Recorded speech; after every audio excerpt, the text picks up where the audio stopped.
Olá, boa noite a todos, boa noite a todas. Estamos iniciando mais uma live da Redes, a Rede Empreendedora de Desenvolvimento Econômico, Social e Sustentável, uma iniciativa da NSIS, compartilhada comigo, Bernardo Monteiro. A gente vem construindo uma série de conteúdos muito importantes nesse momento que a gente vive de 2020, nesse momento que a gente vive de pandemia, nesse momento que a gente vive de repensar, refletir, reorganizar a vida, né, os pensamentos, e com conteúdo sempre muito importante. E a gente, obviamente, está falando bastante durante esse ano todo sobre Covid-19, tudo que tem ocasionado no mundo, né? E hoje a gente tem um convidado que já é da casa, né? Que é o Wesley Guerra. Eu vou pedir para ele dar boa noite dele, pedir para ele se apresentar para quem não conhece. Wesley, muito obrigado mais uma vez pelo carinho. Você que está na Espanha, se apresenta aí para o pessoal. Boa noite. Oi, pessoal, boa noite. Primeiramente, agradecer novamente o Reis aí, né, de estar me aguentando uma vez mais, né, me ter convidado para essa live. Para quem não me conhece, eu sou o diretor do CERES, do Centro de Estudo das Relações Internacionais, sou um membro do Reis, tá? Atualmente eu moro na Espanha, onde eu atuo na área de paradiplomacia com o Instituto Galego de Documentação e Análises Internacionais e com o Observatório Galego da Lusofonia. Aqui, né? Sobrevivendo nesse frio. Muito, sim, é inverno, né? Chegando já o inverno na Europa, né? E então já quero, além de agradecer, já convidar você a se inscrever no nosso canal do YouTube. Você está aí no Facebook, só clicar nesse link já vai direto para o YouTube. Você já se inscreve no nosso canal do YouTube. Lá tem todas as lives que a gente já fez. Acho que já passamos de 50 lives nesse ano e essa também vai estar lá. O Wesley já esteve aqui no começo do ano falando sobre o que estava acontecendo, como ele estava vendo o panorama da vida na Europa com o Covid-19, e todos nós temos acompanhado, né, enfim, ao longo do ano, e principalmente agora, que a Europa teve um movimento, uma parte muito ruim no início do ano, se recuperou, iniciou uma reabertura e a vida, né, pareceu que estava andando naturalmente. O Wesley vai explicar para a gente. E agora veio a tal da segunda onda e que o Wesley vai explicar para a gente as diferenças, como é que está a vida, enfim, economia, vai dar um panorama geral. Primeira pergunta que eu acho que é muito importante a gente fazer, Wesley, até para nós aqui, né, que ainda estamos mais ou menos em isolamento, né, enfim, algumas pessoas continuam, outras não, teve esse momento, né, de alívio. Como é que foi o sentimento aí para os europeus, enfim, para quem mora aí? Como é que foi esse sentimento de, nossa, será que acabou? Será que a gente conseguiu? Como é que foi isso? É, bem, eu acho que transformou o mundo, né? O Covid transformou o mundo e sempre vai haver, né, o mundo antes e depois da pandemia. Infelizmente houve uma politização na Europa, não se percebeu tanto quanto em outros países, como no caso do Brasil ou os Estados Unidos, embora na segunda onda já houve sim aí uma maior atividade politizada, né, de pessoas contrárias ao que as restrições, né, as medidas, as quarentenas, etc. Né? Houve uma mudança muito grande do que é a primeira onda da segunda onda. Também cabe lembrar que já na primeira onda, a Europa sabia que haveria uma segunda onda. Né? A Europa ela sempre seguiu o critério da Organização Mundial de Saúde, jamais ela colocou isso né, em dúvida, né? Ou seja, todos os governos, independente de seu viés de direita, esquerda, centro, né? No caso da Europa, a maioria é quase centro, né? Todos eles se guiaram pelo que é o conselho médico, pela equipe de médicos, porque são os médicos, os especialistas em epidemia, em virologia, né, em biologia, bacteriologia, etc., imunologia, os únicos capazes que, de fato, né, de dar as orientações. Lógico que está entre o ideal e a aplicação no real, existe um abismo aí. Não sempre, né? Ninguém é tão perfeito. Tanto que, se você olhar os países que tiveram maior resultado, são países que normalmente a disciplina é muito mais estrita, né? Como no caso seja ela imposta, como no caso da China, né? Ou no caso do Vietnã também, que dá exemplo no mundo, ou através da ação governamental de uma forma bem estrita, como no caso da Nova Zelândia, né? Então, no caso da Europa, houve um consenso de que deveria ser aplicado, né, as restrições durante a primeira onda. Sabia-se que haveria um momento ali né, de relaxar ali a quarentena, principalmente no verão, e muitos falam assim, nossa, mas por que a Europa fez isso? Né, porque a Europa, ela fazia restrições, viu que teve resultado, né, abriu as portas e depois agora sofre uma segunda onda. E outros até usam isso, né, para atacar a quarentena. Eu já vi muitos discursos, né, até mesmo no Brasil, de políticos de falar assim, não, porque a quarentena não funciona, olha só na Europa, né? Então, assim, olha só o país que leva a fazer na quarentena a vida inteira. Né? Então, dentro do que é o panorama europeu, cada país, lógico, né, na América Latina não vai responder da mesma forma que na Europa, tem que ser ciente, né, primeiro das dinâmicas sociais, ou seja, o vírus chega na Europa em fevereiro, no inverno, tá? O inverno aqui ele se caracteriza por grandes aglomerações em espaços fechados, porque faz frio. Então, você não vai tomar, vai por mim, você não toma um café na rua porque faz frio. Então, as pessoas, né, é comum, a transmissão foi muito maior, as pessoas estavam trabalhando, as escolas estavam funcionando, ou seja, houve uma transmissão, havia falta de informação em relação ao vírus, não estavam tão avançadas as pesquisas, não se sabia muito bem da sintomatologia, foi o caos. Então, a Europa chegou a ser o epicentro da pandemia, né? E ficou ali brigando, que até isso eles brigam, né? Que quem tinha mais casos, a Espanha, a Itália, a França, cada semana era um, né? Ia dividindo ali a previdência, né? Macabra, né? Porém, lógico, nós temos que ver que essa era o panorama da primeira onda. O que acontece? Existe, entra o verão, o número de casos de contágio diminui consideravelmente, seja como resultado das restrições, né, feitas no inverno, né, e também na primavera, que duraram ao longo da primavera, os primeiros meses aí do ano, os primeiros 6 meses do ano, seja também porque no verão, aqui o verão europeu, cada vez faz mais calor, né, as pessoas ocupam os espaços abertos. E tanto que começou de uma forma bem paulatina, bem controlada. Eu me lembro que quando eles me falaram assim, olha, você pode passear, tá? Tinha horários, eu, por exemplo, tinha uma franja de horário, eu só podia sair das 6 da manhã até as 8. Então, se eu saísse fora desse horário, se não fosse para o mercado, para a farmácia, era multa, 200 euros.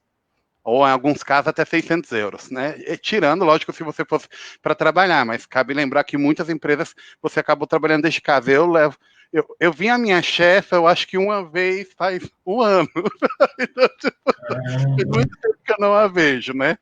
Então, é assim, lógico, pensando nisso, né, nessa dinâmica que as pessoas começaram a ocupar os espaços, no verão, são espaços mais abertos, as transmissões estavam mais controladas, esse é o lado, né, dentro do que é a epidemiologia.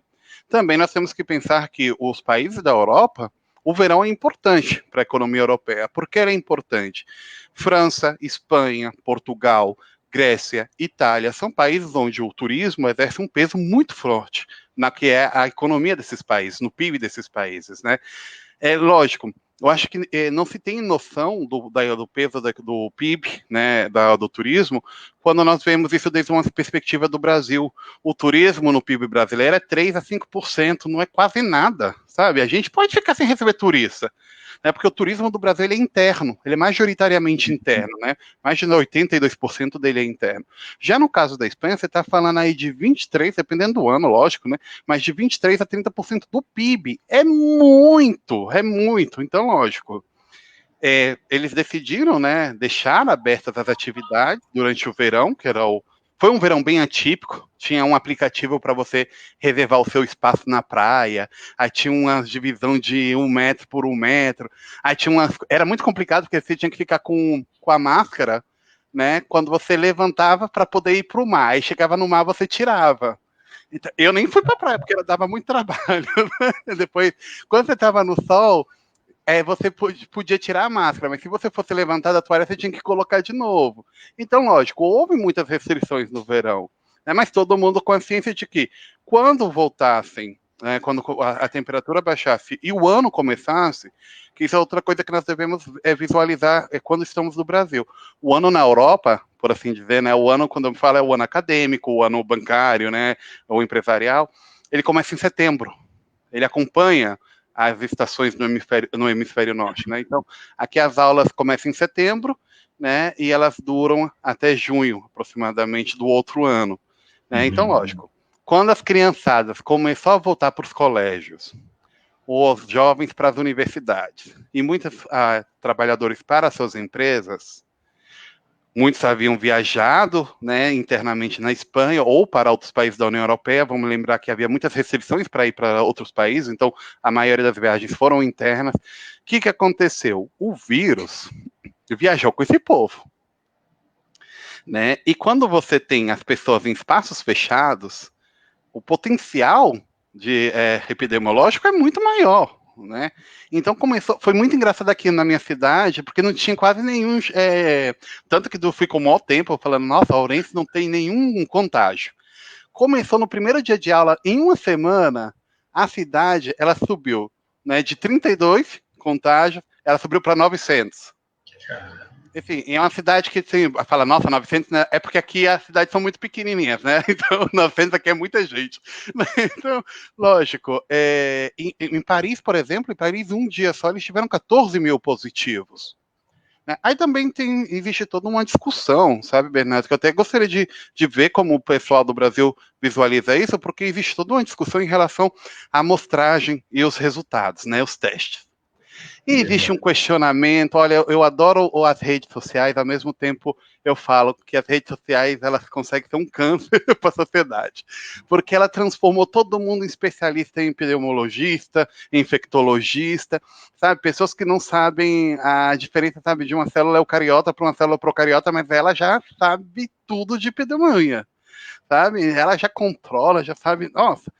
Então, lógico, né? Eu vejo uns questionamentos aí que eu falo, gente, até né, pessoas estimulando os consumos de fármacos que são, né, para bactérias, quando você está falando de um vírus, você fala, gente, né, isso na própria biologia básica de quinta série, né, você já estuda os reinos, né? Você estuda ali, já vê que existem diferenças. E aqui na Europa, o que aconteceu? Eles sabiam que haveria uma segunda onda. Né? Aí fala, nossa, mas a segunda onda está castigando a Europa, tem mais, o número de contagiados é muito maior e tal. Sim, porém tem que olhar isso com uma observação. Qual é a ressalva? Antes você não tinha um controle, nem sabia como fazer a sintomatologia, nem muito menos como você fazer os testes, porque a Europa teve que comprar os testes e produzir testes. Né? Vamos lembrar que é uma doença nova. Agora você já tem uma quantidade de testes imensa. Ela comprou, recebeu doações da China, ela recebeu bastante também doações da China, então o que acontece? Agora, antigamente você só fazia o teste quando você apresentava um quadro sintomático. Então você ia lá, fazia o teste, normalmente você já estava quase morrendo. Ia lá, fazia o teste, dava positivo, hospital. Contabiliza um caso. Agora, quando você tem uma sintomatologia ou suspeita, você vai lá e faz, né, chama o número, eles vão e fazem um teste. Só que eles também fazem esse teste para todo mundo do seu ciclo familiar. Então, antes você tinha um positivo. Agora, mesmo você, a sua esposa, não tendo sintomatologia, ela vai dar positiva, ela está convivendo contigo. Né? Então, lógico, aumentou o número assim, de contágio, como Paris, que teve um dia 14 mil, né? Mas dentro desses 14 mil, nós temos que lembrar como, né, funciona a própria doença em si. Não todo mundo apresenta sintomas, né? Também é um erro que eu vejo que na mídia brasileira ainda continua ressaltando muito, a mortalidade da população idosa. Na Europa também se mantinha aí esse discurso até que começou a morrer muita gente nova, gente saudável, que não tinha doença pré-existente, então eles falaram, não, vamos parar com esse discurso, porque esse discurso está gerando uma irresponsabilidade dos jovens, né, eles estão assumindo que são indestrutíveis, e eles estão levando isso para os lares. Então, por exemplo, aqui na minha cidade, foi muito triste, porque de um dia para o outro, saiu na notícia, né, deu positivo na residência de idosos, né? Uhum. Aqui na Espanha, na Europa em si é muito comum, né, que as famílias não têm aquela tradição do Brasil, então as pessoas maiores né, o pessoal manda para uma residência, para ser cuidado na residência. Deu um positivo em cada uma das residências. Em 3 dias, 200 positivos em uma, 180 na outra. Você está falando de uma população bem idosa, né, na população maior. Então, foi muito triste, dia que passava, contabilizando os que iam morrendo. E tinha, tipo, Teve até casos próximos da minha família, no qual uma vizinha, literalmente, né, faleceu a mãe, passou 3 dias, faleceu o filho. Era uma coisa assim, quando te chega muito próximo, você fala assim, gente, é tão triste. Aí tem gente fazendo política nisso, tem gente questionando. E assim, se houvesse um consenso maior, que essa é a grande briga da União Europeia, né, principalmente da Merkel, do Macron, até mesmo do Santos, falar, gente, se a gente criar um consenso, a gente vai conseguir resolver o problema antes, né? Vamos conseguir sair antes do buraco e recuperar, retomar o crescimento, retomar a economia, retomar a normalidade, né? Aí agora o que está acontecendo na Espanha? Na Espanha você está enfrentando a segunda onda, onde todo mundo tem uma quarentena que vai por cidades, todo mundo está em quarentena novamente, né? Tem restrição de horário, a partir das 11 você não pode sair na rua, de jeito nenhum, tem toque de queda, né? Uhum. Parece que me lembra São Paulo na época do PCC. Mas, Então, pode falar. mas uma dúvida que a gente fica muito, enfim, a mídia fala várias vezes, mas quem está aí na realidade sabe melhor, né? Vocês têm uma quarentena, tem um conjunto de regras, mas não chegou aquele lockdown igual ao início do ano, ou está igual? Não, ele não está igual porque, primeiramente, ele vai pelos quadros epidemiológicos das regiões, porque viu-se que o vírus, pelas próprias dinâmicas de cada região, ele se comporta de uma forma diferente. Então, por exemplo, em cidades muito densamente povoadas como Barcelona, Barcelona tem uma densidade de população incluso maior do que a de Madrid, e olha que Madrid tem mais habitantes, né? Só que, lógico, tem um metrô, vai todo mundo lá, é tipo São Paulo, todo mundo, Rio também, né? Todo mundo vai apertado e tal e qual. Então o vírus ele se espalha de uma forma muito maior. Sem embargo, são centros importantes de trabalho, de cultura, educação e caramba, né? Já em outras regiões, a população é mais dispersa nas partes rurais e as cidades dependem muito entre elas. Então eles falaram, se a gente fazer um lockdown completo, não vai funcionar. Por que o lockdown completo vai funcionar? Porque ele acaba matando as dinâmicas das cidades que são menos resilientes.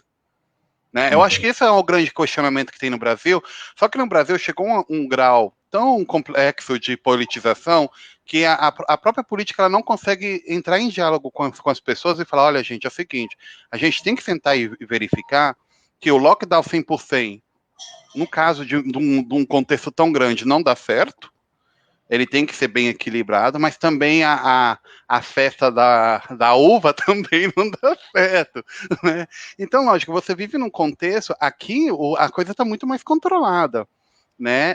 E pouco a pouco, cita-se, né, uma volta à normalidade.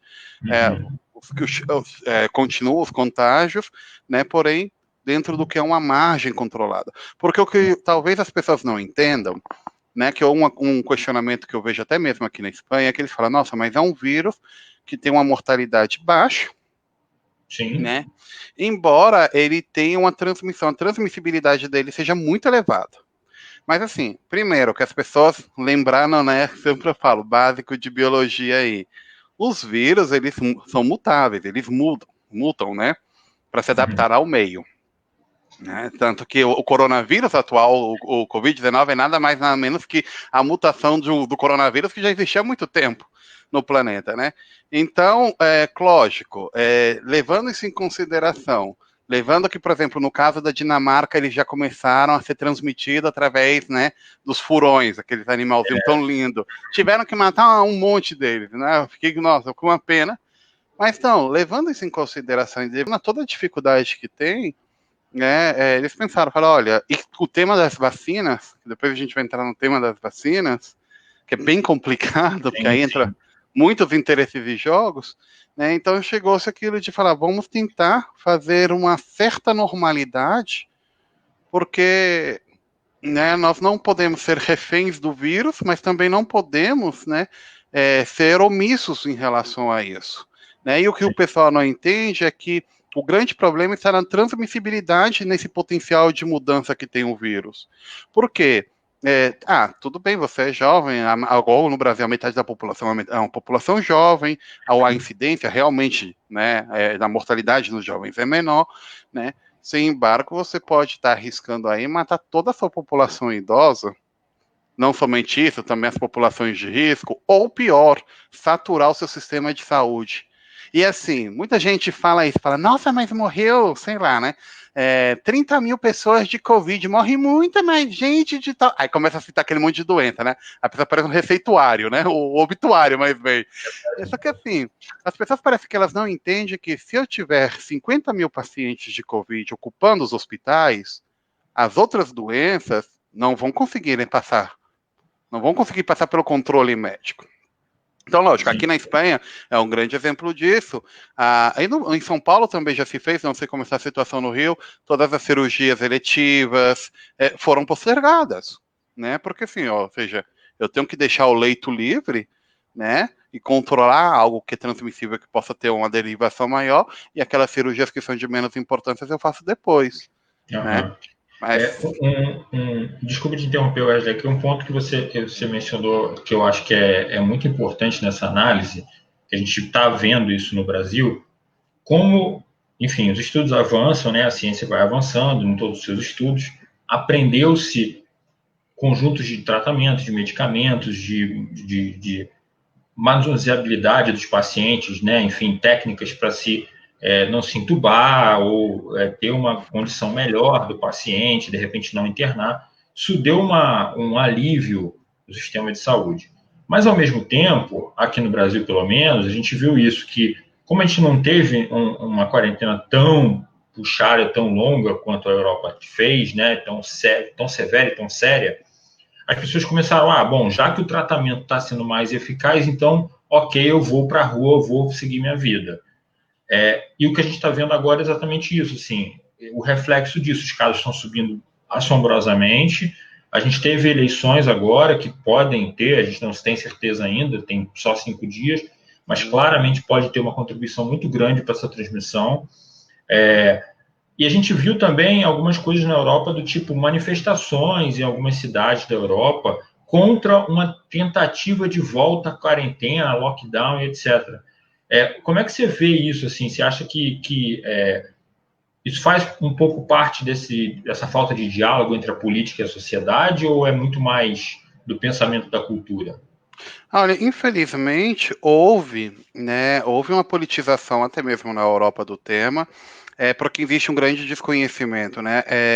Como o que eu mencionei anteriormente das redes sociais, o grande problema da era da informação é que ela está gerando grandes massas ignorantes, né? Porque de nada serve eu ter na minha casa um livro de física quântica se eu não sou capaz de interpretá-lo. As redes sociais é esse livro que todo mundo tem em casa, que muitos não sabem interpretar. Então eles acabam, né, assumindo que esse excesso de informação lhe dá a ele condição, né, de questionar pessoas, por exemplo, um infectologista que estudou mais de 30 anos uma pandemia, e uma pessoa que tem secundária, ela acha que está no mesmo nível pelo fato dela ter um acesso a uma nuvem de informação que é as redes. Né? Então, isso infelizmente também acontece na Europa. Acontece nas melhores casas, aproveitando aí a frase, né? Mas assim, quando aqui também teve as manifestações, tem que também pensar muito, porque elas são muito deturpadas, né, na mídia internacional, porque elas nunca explicam o contexto no qual ela se desenvolve. As manifestações que houve em Madrid, ou que existem em La Coruña, ou que existe em Berlim, elas são completamente diferentes. E dá a sensação, vende-se aquilo, né, um discurso de que, os negacionistas e tal. Não, gente. Aqui, por exemplo, teve manifestações em La Coruña, as quais eu apoiei. Eu não sou negacionista, cumpri minha quarentena, extremamente cumpro todos os requisitos, porém, La Coruña é uma cidade que perdeu a indústria, teve um grande processo de desindustrialização, tá? Mais de 70% do PIB dela vem de serviços, tá? Pequenas e médias empresas são as responsáveis da geração de trabalhos. A região perdeu, nos últimos 10 anos, mais de 150 mil jovens por falta de oportunidades. E eu estou vendo que manter fechados os bares, os restaurantes, primeiro, não está sendo extremamente efetivo, porque não está tendo um controle tão exaustivo como havia na primeira onda, e depois está matando essa gente, mas matando de fome. Está matando de fome. Então, lógico, tem que pensar muito no contexto, né? Por que aquela pessoa tem que ouvir as pessoas, né? Então, tem pessoas que, quando você vê algumas manifestações, fala, nossa, eles são contra. Igual, por exemplo, na minha cidade. Na minha cidade, você não pode ir num bar. Tá tudo fechado. Só que, nas lojas de roupa, você pode. Ela pode, né, 50% do aforo da loja de roupa. Aí eu pergunto, por que uma loja de roupa sim e um bar não?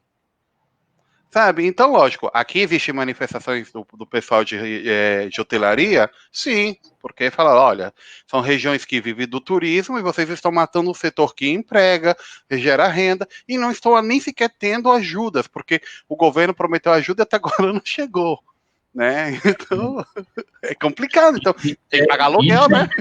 Sim, isso é interessante você falar, porque a gente fica com essa ideia de que, claro, existem países, a Europa, por mais que a gente fale em Europa, tem diferenças absurdas entre os países, né? Mas a gente sempre tem aquele imaginário de, olha, a Europa prometeu auxílio, tá dando auxílio para todo mundo, tá fazendo e acontecendo.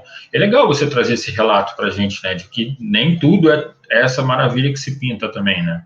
Eu adoraria viver aqui na Europa que o pessoal acredita que existe. Porque eu já morei na Suíça, já morei na. Eu busquei em todos os lugares, eu não encontrei. Um dia eu vou encontrar essa Europa que o pessoal cita maravilhosa. Todos os países têm seu problema, até mesmo países com altos índices de vida, como Dinamarca. Por outro lado, tem o maior índice de suicídio. Suicídio é quem se mata porque não está muito feliz, né? Então, mas voltando no assunto, sim, houve um grande problema, até mesmo do fundo que foi aprovado pela União Europeia, pelo Banco Central Europeu e pela Comissão Europeia, de recuperação da economia.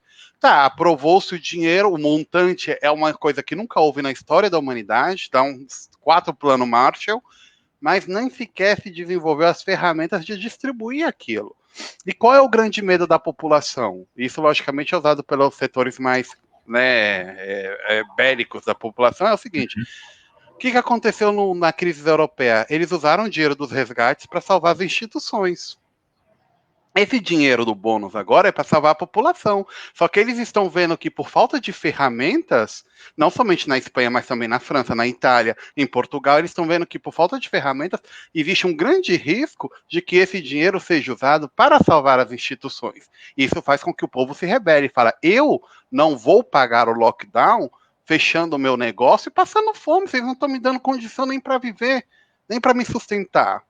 Né? Então houve, né, medidas várias, porque também as pessoas têm que pensar que, mesmo havendo centralizações na Europa, muitas regiões têm autonomias e geram leis próprias. Né?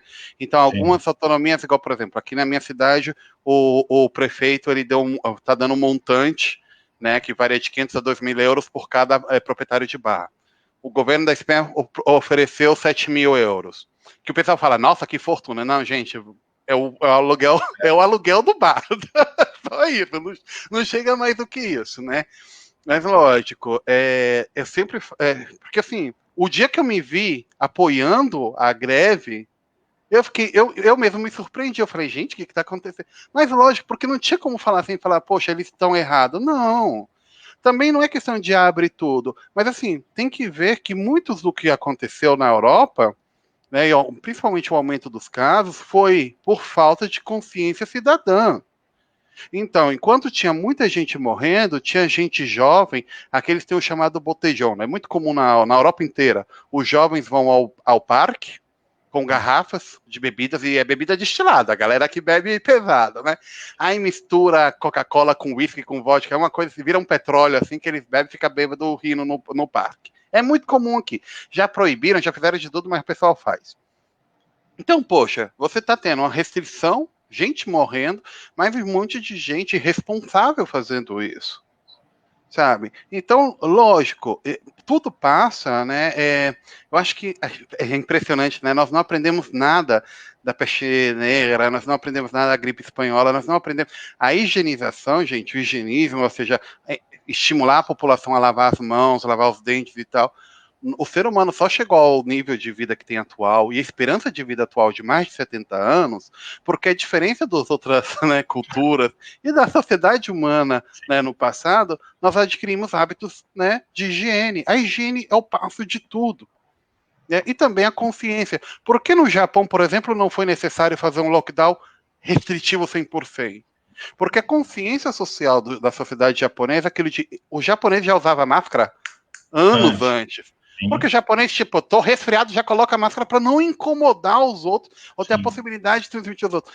É consciência. Então, tipo, eu posso pintar isso com partidos, com dizer que eu acho até ridículo, que os comunistas querem invadir o mundo. Você pode pintar do jeito que você quiser, mas no fundo, é a falta de empatia que temos, a falta de conhecimentos que temos e a falta de confiança. Nós chegamos numa sociedade tão distópica, né, que nós estamos... Gente, a gente está desconfiando dos médicos, sabe? E não só com isso, tem gente que está agora com essa guerra da vacina, né?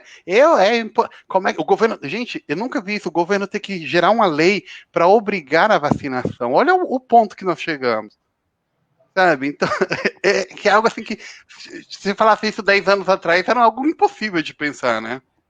E é interessante, você falou da vacina, né? A gente tem acompanhado aqui no Brasil, como você falou, enfim, quase que uma guerra, né? Enfim, em torno da vacina. Qual vacina? As pessoas agora entendem das empresas, entendem os processos, entendem tudo.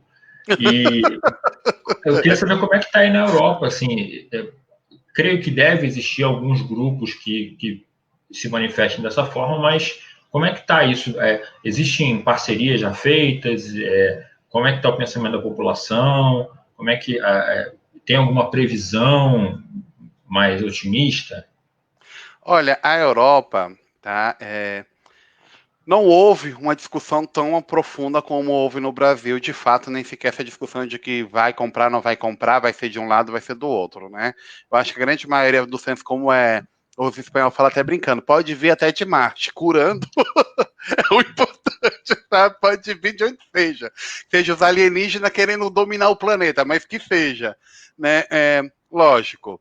Existe também, as pessoas devem entender isso, existem interesses globais, geopolíticos, né? Nós vivemos numa era onde muito dificilmente você vai ver uma nação agredindo outra nação através de uma bomba atômica ou de um ataque, tirando o Oriente Médio e países de pouco porte. Mas, por exemplo, dificilmente você vai ver uns Estados Unidos, por exemplo, indo no Brasil, ocupando o Brasil com soldados com metralheta na mão. Você não vai ver isso. Existem outras formas de ataque, existem outras formas de você exercer o seu poder. Né? E atualmente tecnologia é uma delas, investigação e inovação é uma delas. Nós estamos na Revolução 4.0, que muita gente ignora, mas estamos de fato nela. A inovação é o íter de poder, é um fator de poder. Então, lógico, a Europa apostou todas as fichas dela nas vacinas que eram desenvolvidas, né? Que tem várias, não é? Tem mais de 30 vacinas sendo desenvolvidas no mundo inteiro. Né? Aqui na Europa tem uma da Espanha, né? Que é um grupo até da minha região, a gente está tudo orgulhoso por ele. Tem outra do próprio pessoal da Suíça, tem a famosa e polêmica, né, Oxford, né, que é uma parceria com as universidades americanas e as britânicas, e também o pessoal da França. Né, existe, tá? Não se falou muito, no caso da China, da vacina chinesa e da vacina russa. Mas por quê? Porque os europeus, quem conhece os europeus sabem que, independente do país, os europeus eles são muito metódicos. Então, se existe, né, um protocolo que cumprir internacional, tá, para ser válido, porque aqui tá cheio de coisa da China, gente. E aqui não existe tanta aquela coisa de falta de qualidade. Não. A maior marca de celular daqui que mais vende é a Xiaomi, todo mundo adora, ninguém reclama. Tá? Os espanhóis são muito mais abertos aos produtos chineses que os brasileiros. Tá? Sem embargo, eles falam assim, pô, ela não cumpriu, a Rússia tampouco cumpriu, então eu não vou colocar minha população em risco, né, porque não cumpre com determinado... Eu estou defendendo sempre a OMS, porque agora eu vou levar a contrária dela, né? A própria Espanha permitiu agora ensaios da fase 3, tá? Vai ser ensaios pouco a pouco, no Brasil começou muito antes, né, da Coronavac, da famosa chinesa, né? Sem embargo, assim, continuam as fichas no que são os países europeus e nas apostas europeias. Tanto que, né, esqueci o nome do laboratório, que é o laboratório francês, ele falou que tinha uma eficiência maior do que a própria Pfizer, né? Ele falou assim, a minha é melhor do que a da Pfizer. Então, tipo, eu achei o máximo, porque a Pfizer falou que era 90, ele falou, a minha é 94. Então, tipo, já comprou, a União Europeia comprou, acho que foram mais de 3 milhões de doses, né? Então, assim, ou seja, o problema não é isso, o problema vai ser, primeiro, cumprir com os requisitos, né? Imagina, que eu acho que as pessoas que têm amigos aqui na Europa sabem, eu não posso, minha irmã mora no Brasil, eu não posso mandar para ela coisas que ela gosta de comer aqui da Espanha, porque as restrições fitossanitárias são gigantescas, eles não deixam passar, né? Então imagina uma vacina para um vírus novo, né? A possibilidade de você acabar estimulando o vírus em lugar de curá-lo também existe, né? Então a Europa, ela vai cumprir o protocolo médico, que é um protocolo internacional aceito, que é feito com todas as outras vacinas, tá bom? E, logicamente, pouco a pouco, e inserindo, independente, porque eles chegaram no consenso disso, independente da origem. Logicamente, eles estão apostando pelas deles, porque o dinheiro fica aqui dentro, é uma questão também monetária, né? Sem embargo, né, eles são muito mais abertos, existem muitas menos discussões. Tá? Porém, eu acredito que vai ser a própria mesma aplicação na população vai demorar um pouco mais do que no Brasil. Mas porque tem que lembrar que também que a população daqui, a maioria é uma população idosa, né? Então, logicamente, eles são muito mais suscetíveis, né? Menos resistentes, né? E assim, o truque é deixa os latinos provar, né? Se começar a morrer, que deu pau. Cruel, né? Não, mas o bom de conversar contigo é exatamente esse. A tua visão realista é muito centrada, né? Traz muita coisa que a gente tem que prestar atenção no mundo, nas relações internacionais e que perpassa, né, de alguma forma, esse momento que a gente está vivendo. Agora, especificamente sobre a Espanha, sei que você mencionou várias vezes a Espanha, mas os grandes problemas estão nessas regiões assim que foram mais afetadas economicamente, e os problemas de saúde estão já num nível como era antes, assim, as internações, os leitos, está próximo ou até pior do que estava no começo do ano? Então, no caso aqui, graças a Deus, a gente não teve que passar pelo mesmo que aconteceu na Itália. Na Itália, os médicos tiveram que decidir em quem entubar, né? Uma pessoa idosa ou uma pessoa jovem. Eu acho que, eu sempre quando eu penso nisso eu me emociono, porque eu fico no lugar do médico, deve ter sido um dia muito ruim para ele. Deve ter sido assim, eu acho que nada te prepara para isso. Ou com o médico, né? O padre italiano que falou: olha, entuba ele, eu já sou velho, Deus me leva, né? Deixa o jovem aí. Aqui, graças a Deus, na Espanha não passou por isso. Teve hospitais de campanha, sim, né? São mais de 35 mil mortos, né? Então, lógico, o cálculo, depois eles mudaram o cálculo também, porque também estatística é isso, gente. Vai aumentando, vai mudando as amostragens, então o cálculo ele vai ampliando. Aí já subiu para 37 mil, etc., mas está aí, entre 30 a 40 mil pessoas, né? Só que agora eles aprenderam, né? É bacana que você vê um aumento dos chamados, dos casos, etc, etc. Mas a ocupação na UTI está controlada. Existem locais onde existe uma incidência, elas estão aumentando, né, como Barcelona e Madrid, sem embargo, elas estão muito mais controladas do que na primeira onda. Eles aprenderam a lidiar melhor com o vírus. Né? Então, assim, hoje em dia você faz um atim, a empresa fala: olha, você fica na sua casa 15 dias aí na casa, tu não sai para nada. E o exército, gente, o exército serve mais do que para pintar a rua, né? Ou para ameaçar o tiozinho Sam, que não dá para fazer isso. Então, tipo, o que faz o exército aqui? Eles são rastreadores. Gente, eu acho isso fantástico. Acho que tudo que dá certo num país a gente tem que emular. Lógico, ressalvar as diferenças, mas ver, né? Olha que bacana. Quando você aqui teve contato, a quarentena funciona de duas formas. Ou você é positivo, ou você teve contato com a pessoa que é positiva.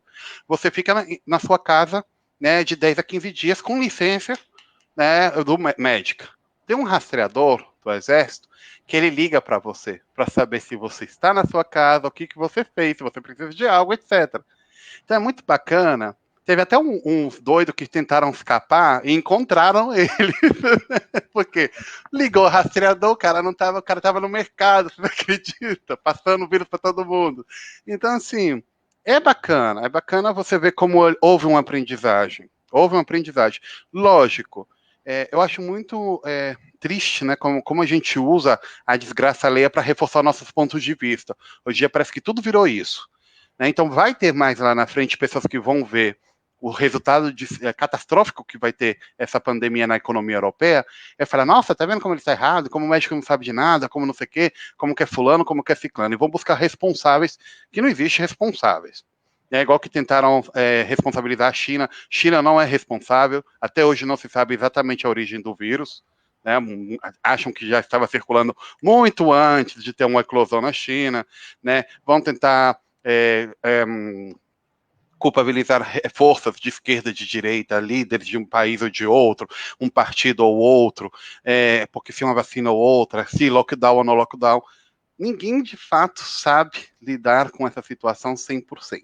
Ninguém sabe. Porque, graças a Deus, não é uma coisa que aconteceu muito, né, na história da humanidade. Já aconteceu, mas não é tanto, né? Mas, lógico, vai ter um impacto econômico. Você vai chegar mais lá na frente, você vai ver uma Europa devastada, com a economia pelo chão, desemprego, como no caso da Espanha, desemprego na população jovem de 34%. É muito. É muito, é muito, é muito. No Brasil, nos piores momentos da nossa vida, no Brasil, olha que o brasileiro sabe de crise, a gente nunca viu um desemprego tão alto quanto existe no desemprego juvenil na Espanha. Portugal também o desemprego está aumentando com tudo.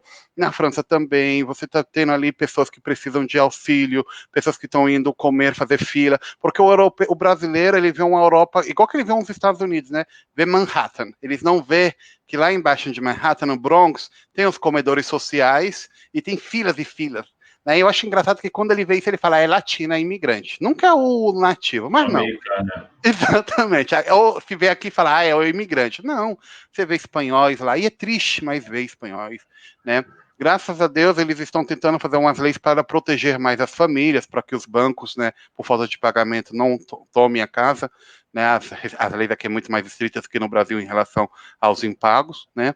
Mas, assim, vai ter uma Europa devastada, né? Ainda mais porque é um setor que não se recupera fácil.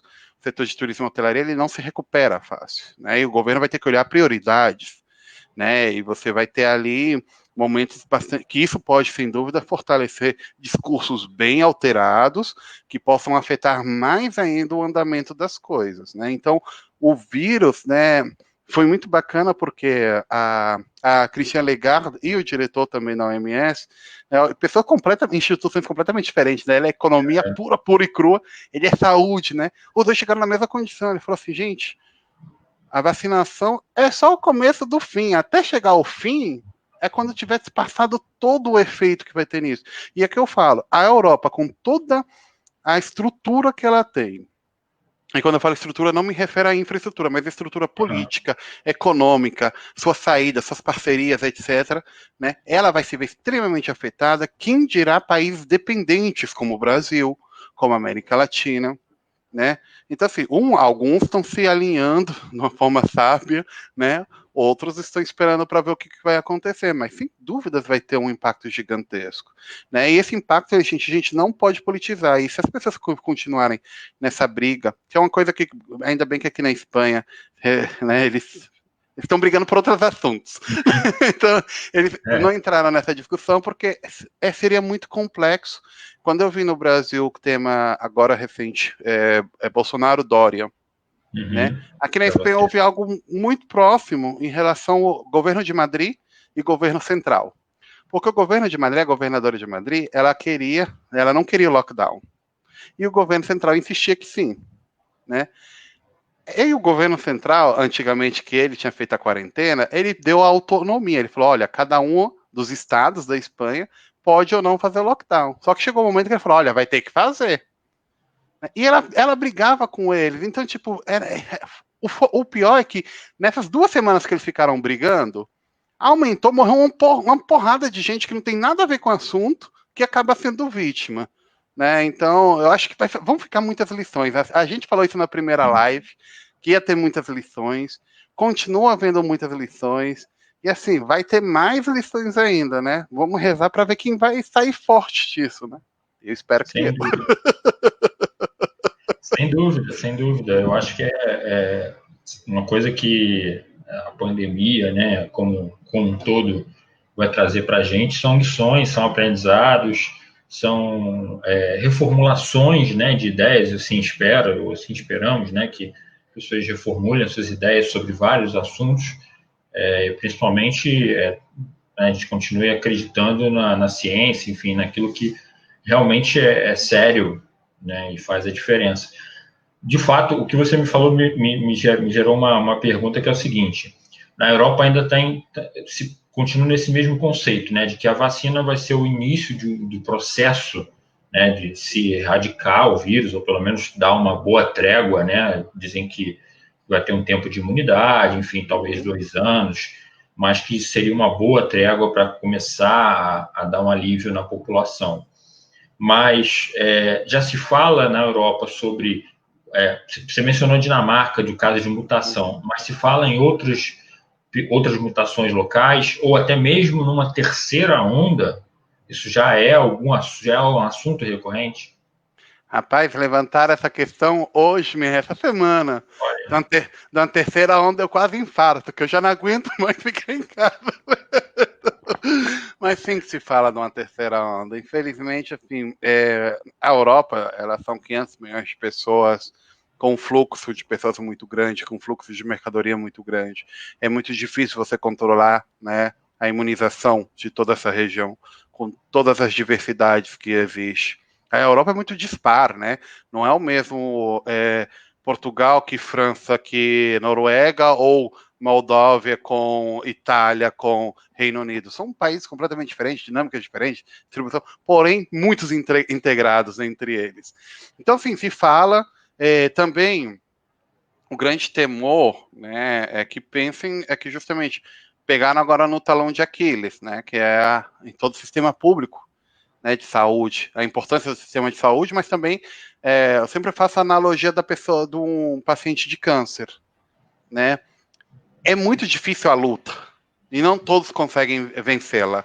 Mas quando vence, né, principalmente no sistema americano, o difícil depois é sobreviver às contas que ficam, né? E vai ter uma conta muito grande para pagar, né? Na qual vai necessitar de um Estado forte, né?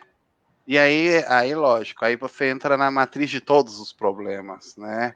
Que assim, existe um discurso que o pessoal já está cansado dele, que é sociabilizar, né, a conta, né? Então, pô, o pessoal está cansado disso. E também se falou também, lógico, eles têm um temor, existe já algumas doenças que estão aparecendo ao redor do mundo, né? Houve uma, se eu não me equivoco, na Bolívia recentemente, né? Um novo vírus que ele também tem um grande potencial. Existem vírus, na verdade, no mundo inteiro que eles estão em suspensão e que eles têm um grande potencial.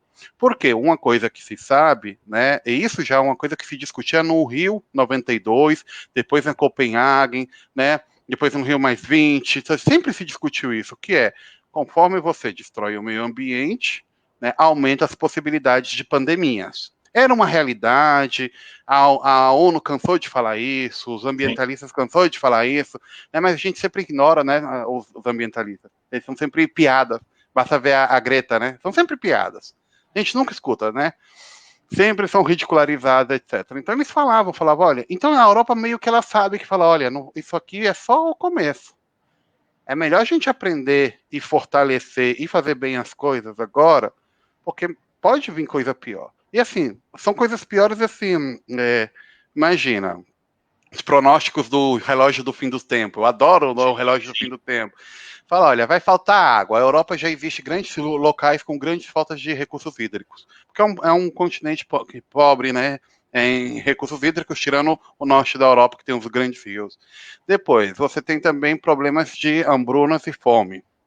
Né? Cabe lembrar que você está fazendo grandes alterações no meio ambiente e é cada vez mais difícil. Não dá para viver só de soja. Né? Que o pessoal sempre usa o exemplo da soja que está aumentando a produção. Né? Depois você tem, isso força, né, ciclos migratórios. Né? Cada vez vão aumentar mais e mais e mais. Você vai inflar.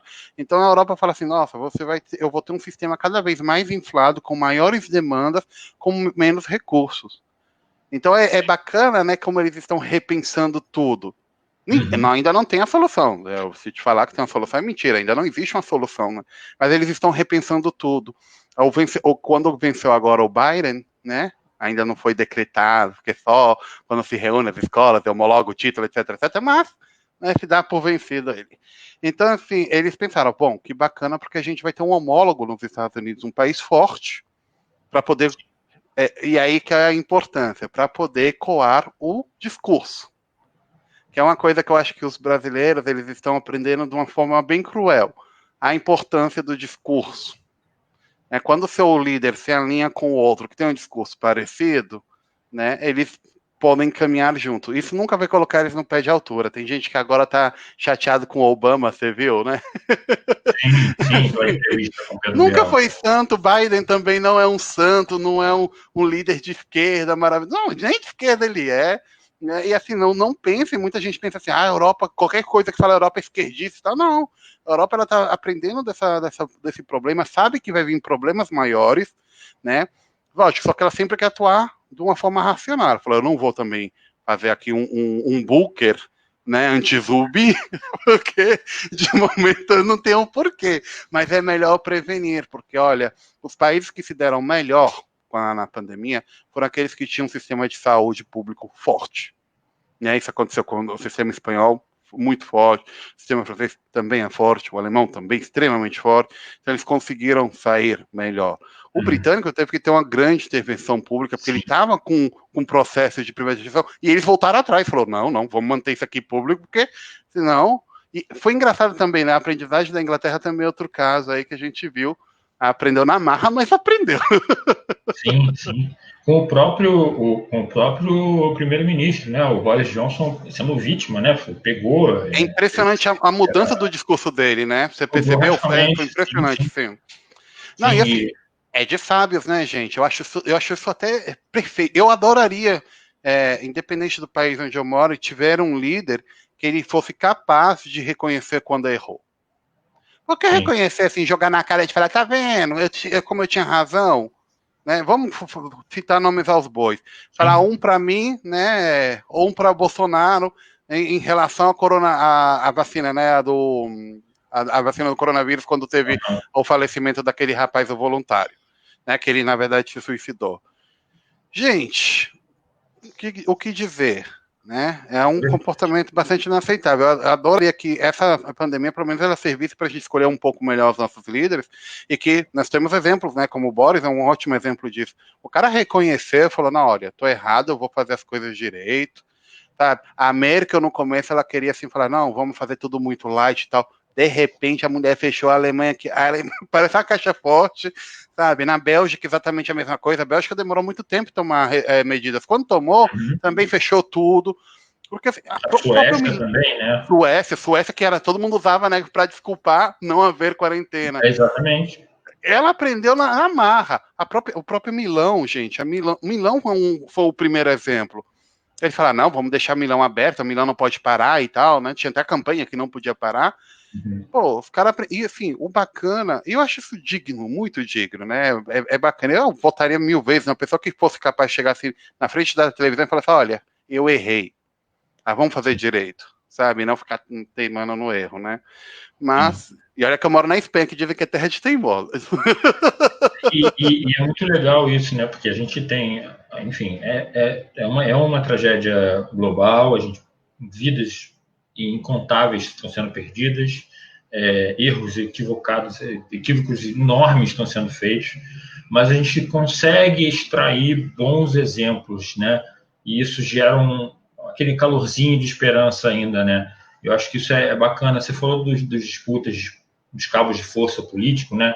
E você até citou a Nova Zelândia, a primeira-ministra que foi reeleita lá, Jacinda Ardern, e o primeiro-ministro australiano, que são de espectros completamente diferentes, mas nesse momento eles se juntaram e falaram, olha, se a gente não sentar e conversar, a gente não vai ter.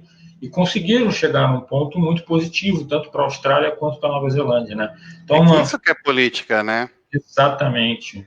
As vidas ficaram realmente em primeiro lugar. Teve perda? Teve, mas teve em todo mundo. Mas, assim, eu acho que esse que é o que causa esperança. Você vê no caso do Brasil, Argentina, Uruguai, né? Infelizmente, os países viraram um reflexo do seu líder.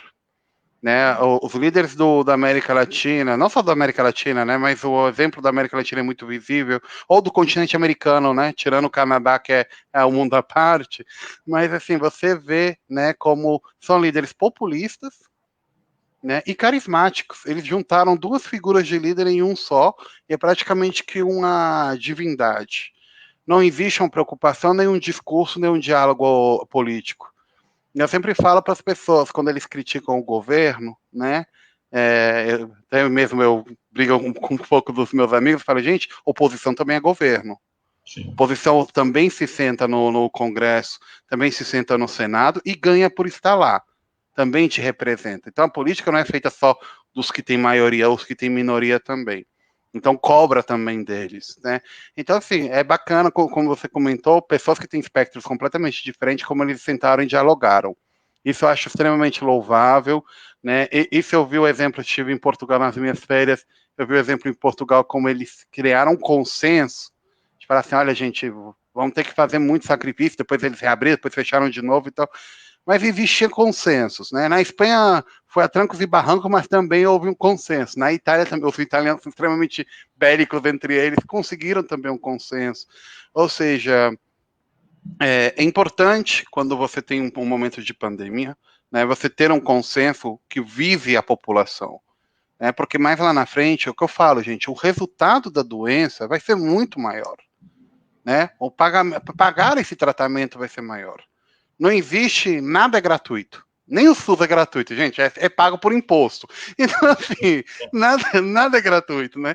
Então, assim, poxa, quando passar, se não houver uma visão centralizada nas pessoas, independente dos viés partidários, imagina o caos que não vai ser isso.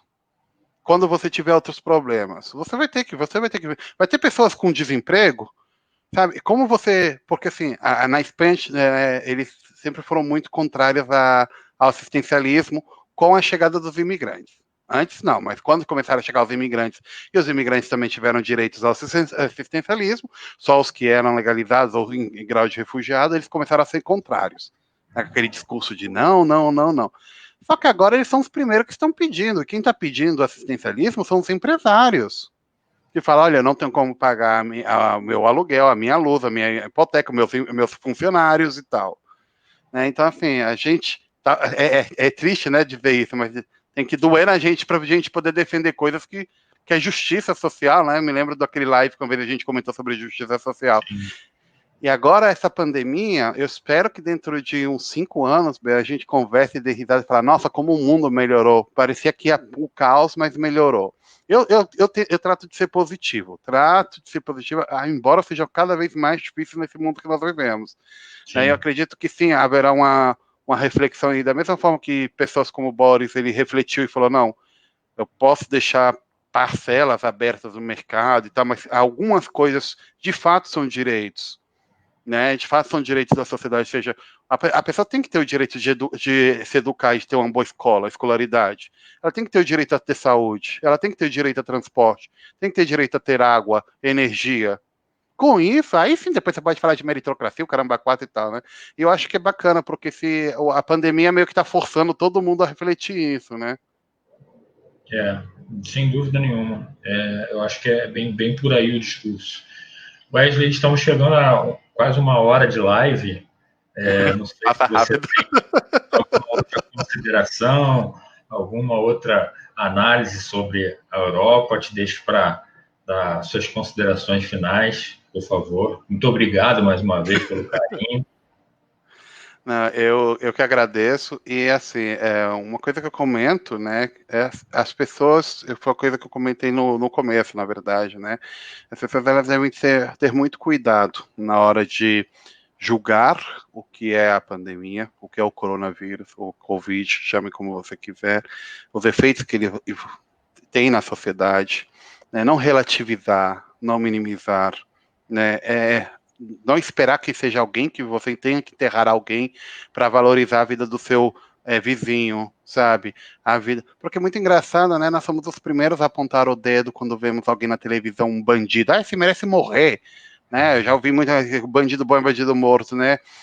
Quando acontece com outra, né? Mas você ser indiferente à vida do seu vizinho, para mim isso é ser bandido tão quanto, né? Porque de repente você é jovem e sua vizinha do lado do prédio do lado tem 80 anos e você pode levar o vírus para ela. Então, para mim, você está ali na mesma altura, né?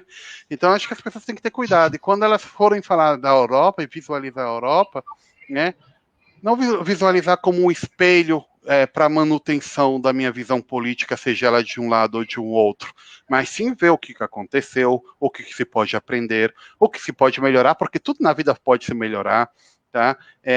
Tirar uma aprendizagem daquilo, né? O Brasil teve essa oportunidade durante a primeira onda, começou aqui, né? Primeiro, não fez a lição de casa. Tá tendo uma segunda onda, eu sempre falo, no caso do Brasil, eles vão emendar a primeira com a segunda. Vai ser a primeira com a segunda. E já existe o temor de haver uma terceira, né, que vai ser justamente nesse período de transição entre a segunda e a etapa de imunização. Então, que tenha um pico aí. Vamos aprender como fazer isso, vamos aprender também vamos depois ter os resultados. Se aqui foi afetado, no Brasil também vai ser afetado. No Brasil, grande parte do trabalho quem gera são as pequenas e médias empresas, não é as gigantes que geram emprego no Brasil. Né? As pessoas sempre quando falam em emprego pensam nas montadoras, né? Então, quem gera emprego no Brasil de fato, a grande maioria, são pequenas e médias empresas. Como elas vão sobreviver com esse impacto todo, né?